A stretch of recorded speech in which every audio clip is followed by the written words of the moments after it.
demander leur libération. Nous ne sommes pas dans une logique de confrontation, nous sommes dans une logique de médiation. Ça, je l'ai déjà dit. Alors, c'est nous qui demandons aux grévistes de la faim de cesser leur grève de la faim. Ça nous met plus à l'aise. Ce n'est pas les autorités qui nous ont demandé de leur demander de... Mais c'est tous les Sénégalais qui demandent à ce que ceux qui sont en grève de la faim cessent leur grève de la faim. Vous avez vu les autorités religieuses, en premier lieu le khalife général des Mourides.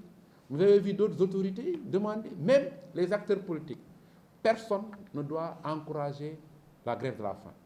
Même les acteurs politiques aujourd'hui demandent à leurs pairs qui sont en prison, en détention et en grève de la faim, de cesser la grève de la faim parce que les conséquences d'une grève de la faim sont toujours néfastes et laissent des séquelles. Donc, ne serait-ce que pour les questions d'humanisme, nous demandons que ces grévistes de la faim cessent leur grève de la faim.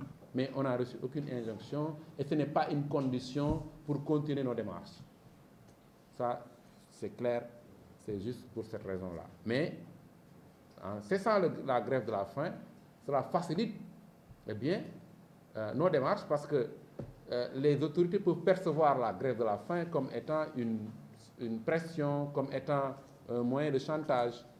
Et pour éviter que ça fasse l'effet domino quand on libère quelqu'un parce qu'il a fait une grève de la faim, ça peut faire un effet domino que d'autres détenus pensent faire la grève de la faim pour être libérés. Ce n'est que ça.